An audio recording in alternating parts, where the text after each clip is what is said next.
So back when I was a blue belt, a funny thing happened to me.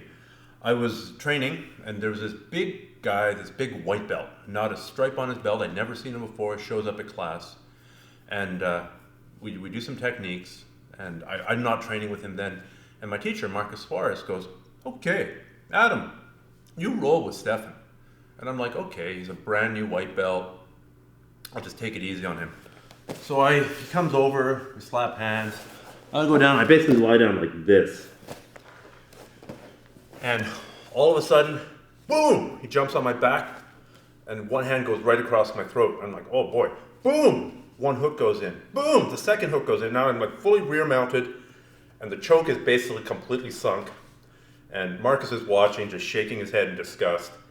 And turns out that this guy had had a little bit of training before and was also one of the fastest learners that I've ever met. It was Adam Ryan, who now runs his own club and is a friend.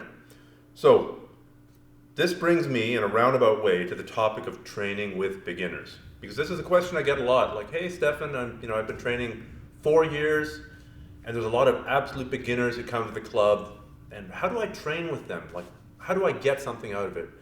And step one is not to get hurt. Now, Adam was actually skilled enough not to hurt me, but a lot of guys, when they start, they're so spazzy, they move, and the next thing you know, they're driving their head into your face, or they don't know any better, and they grab your fingers and they try and pry your grip off their gi and break your fingers. I've seen that happen. Or they're trying to pass your guard and they do this like flying cartwheel knee, jumping tie knee into your face. So if you stay in the game for longer, you'll start learning that a lot of experienced guys are really careful training with beginners just because of the unpredictability thing. They don't move how they're supposed to move, and you can wrench your knee, you can get smashed, they can do illegal techniques. Maybe they watched a heel hook tutorial on YouTube, and they've got this one technique that they practice their friends.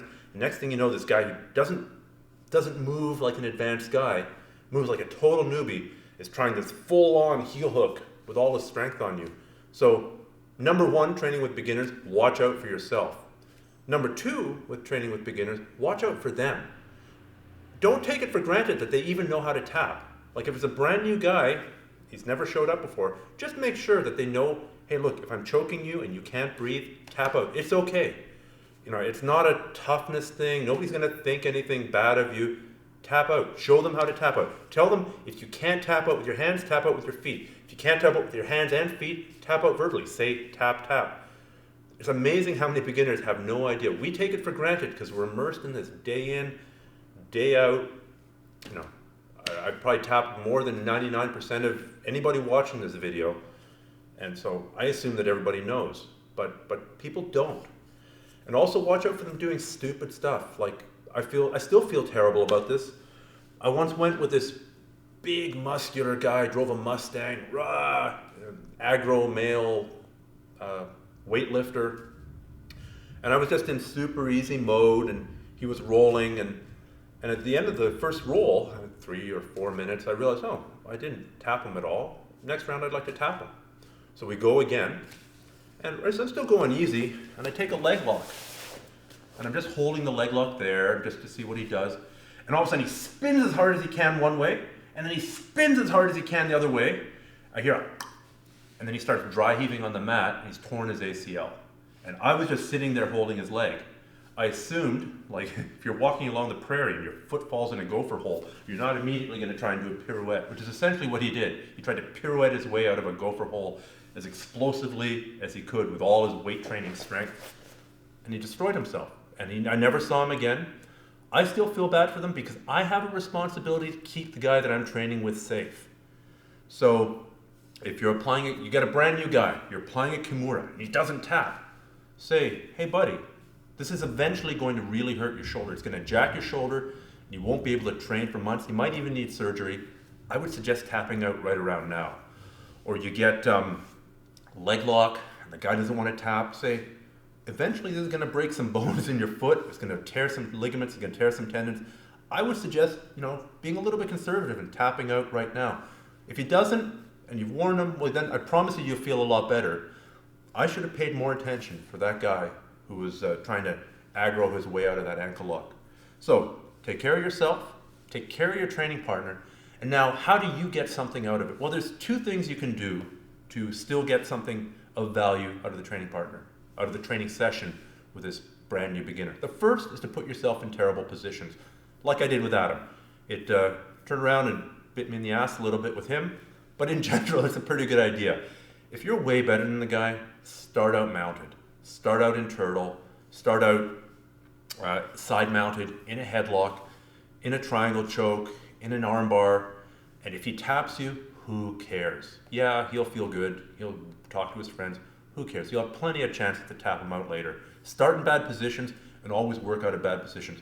Alternately, if you're going to be training with this guy for a while, just pick one technique. Pick a sweep.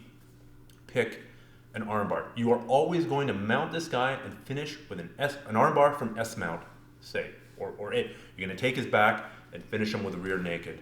You're going to Kimura him from side mount. You're always going to do the very same technique on him. And then as you train with him, he's going to figure you out. He's going to figure out what you're trying to go for, and he's going to make it harder for you. Even somebody without a lot of training is going to realize, hey, I'm getting armbar, I'm going to keep my arms in. He's going to make it harder for you, and you're going to have to up your level to keep on applying that one technique on the same guy. So watch out for yourself, watch out for your training partner. You have a responsibility to make them better, and to the best of your ability, not to have them hurt themselves. Either put yourself in terrible positions, or just pick one or a couple of techniques and focus on those. It's a good way to train anyhow, and you'll still get something out of the training session. And you can do that over multiple times. Every time you train with that guy, try the same technique. He'll go talk to his friends. He'll go look up counters on YouTube. He'll go talk to the instructor. He'll get better, you'll get better. And even though your levels are here, you'll both improve together. So there's a lot of other stuff on my website, grapplearts.com. I suggest you check it out.